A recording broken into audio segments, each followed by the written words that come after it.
I'm not a fan of intermittent fasting, and I'm going to tell you why. If you're like me and you're over 40 by 5 or 10 years, and you too were a child of the 80s where we were taught to be fat-free and then sugar-free, and today we're told to do everything from keto to intermittent fasting to carb cycling to seed cycling, all in an attempt to always lose the elusive 15 pounds that we seem to find over and over again, then this video is for you. I'm Wendy Frazier. I am here to help the over 40 crowd keep nutrition, gut health, and overall wellness simple. In this video, I'm going to give you 3 reasons why I'm actually not a fan of intermittent fasting, especially for women over 40, and what you can do if you're looking to feel younger, balance your hormones, and lose some weight. Make sure that you're subscribed so we can stay in touch and you can be notified each time I upload a new video. The number one reason is always going to be hormones. As a functional nutrition counselor, I talk to lots of women and most of them are trying to lose weight, let's be real.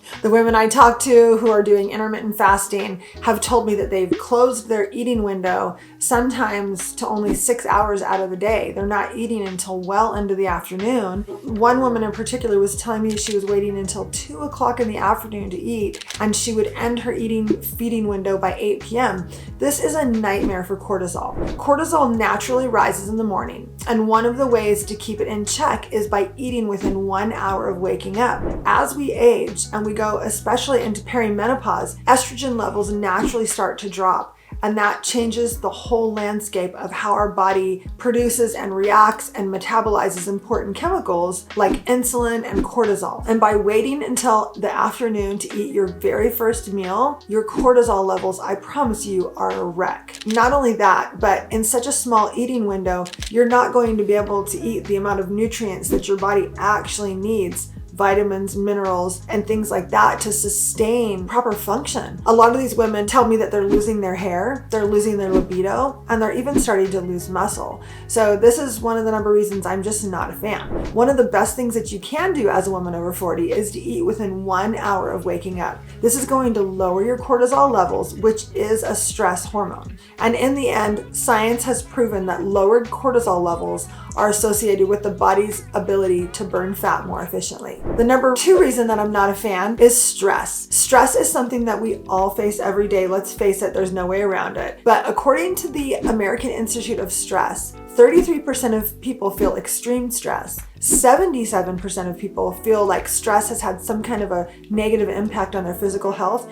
And 73% of people say that their mental health is impacted by stress. So with those statistics in mind, the number 2 reason I definitely do not recommend intermittent fasting is stress and adrenal health. If 77% of Americans are chronically stressed, then 77% of Americans most likely have stressed adrenal glands. Your adrenal glands are tiny little glands that are located right on top of your kidneys, and they have to field all of the spikes and fight or flight responses that our body goes through when we feel stressed. Most of the time, let's be real, intermittent fasting is directly correlated with a ketogenic diet. Keto is all the rage. This will require your body to use up all, if not near all, of its adrenal reserves on a daily basis. Stressing the adrenal glands of an already stressed out group of people, predominantly women, let's be serious, doesn't seem worth it to me when there are, in fact, much better alternatives. And the 3rd reason I am not a fan of intermittent fasting, especially as I talk to you, my favorite group of people in the world, women over 40, is disordered eating. We have been told what our bodies should look like. We've been told how we should age. We've been told what we should eat, when we should eat, what we shouldn't eat, and every scare tactic under the sun has been used to brainwash all of us into believing that we are never quite enough, not thin enough, not strong enough, not enough willpower, yada, yada, yada. So plain and simple, intermittent fasting is just another diet. The latest research has shown that while weight loss does in fact occur with intermittent fasting, there seems to be no long-term health benefits. Intermittent fasting works for weight loss because you're eating less food. It's called time-restricted eating. A whopping 95% of all diets fail. Let that sink in. And this is according to a recent study done at UCLA. Research suggests that roughly 80% of people who shed a significant portion of their body fat will not maintain that degree of weight loss for 12 months. And according to one meta-analysis of intervention studies, Dieters regain, on average, more than half of what they lose within 2 years. More than half, and a lot of times they regain more. We know these statistics. If you've decided to dabble your toes into intermittent fasting to lose weight, I have some bad news for you. The odds are not, it turns out, in your favor. If you like somebody to keep it real with you, be sure and subscribe so that I can keep you in the loop with all the things you probably don't want to hear, but at the same time are really, really grateful to hear. However, if you are looking for a sustainable way to balance your hormones,